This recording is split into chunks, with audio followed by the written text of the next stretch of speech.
কোনটা আসবে কোনটা যাবে সেটা সরকার তয় করতে পারে না, জনতাও তয় করতে পারে না, কিন্তু সেটাকে মোকাবেলা করার ক্ষমতা ত্রিপুরার আপামর জনসাধারণ আছে, সরকারের আছে।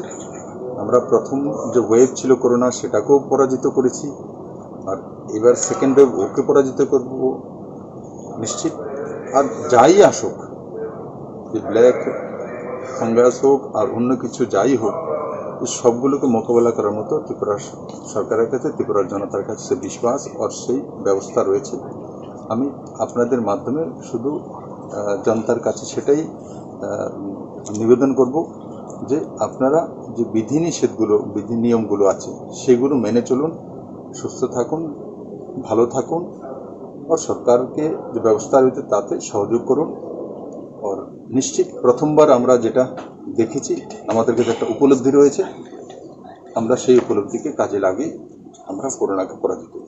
আচ্ছা স্যার, একটা প্রশ্ন স্যার, ডবল মিউটেন্টকে রাজ্যকে বিস্তার লাভ করেছে স্যার, এই বিষয়ে তো মুখ খুলছেন আর স্বাস্থ্য দপ্তর। দেখুন, সেটা ডবল হো না ট্রিপল হো, সেই বিষয়ে যারা এক্সপার্ট রয়েছে, ডক্টর রয়েছে, ওনাদেরই বলা উচিত।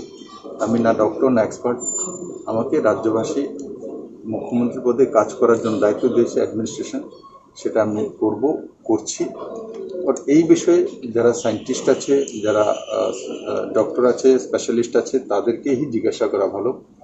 আমি আপনাকে প্রথমবারই বললাম, যেটাই হোক ত্রিপুরাবাসীর মধ্যেই শক্তি আছে, আমরা মোকাবেলা করতে জানি। আমরা আমাদেরকে কোনোভাবেই ডাবল হোক, ট্রিপল হোক, চতুর্থ হোক, কেউই পরাজিত করতে পারবে না। আমরা সেটা করে দেখাতে পারি, সেটা প্রমাণিত। স্যার আইপিএফটি বন্ড নিয়ে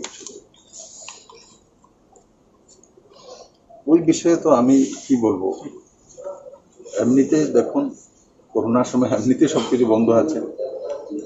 আর আমি এইসব বিষয়ে কোনোদিন রাজনীতি করতে চাই না। বিজেপি যে পার্টি থেকে আমি আসি, সেই পার্টি বন্ধ কালচারের এগেনস্টে, কারণ তাতে পাবলিকের লোকসান হয়, সরকারের লোকসান হয়।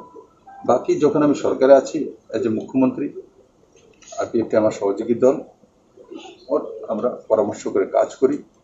আমাদের একটাই লক্ষ্য, ত্রিপুরাকে ডেভেলপ করা।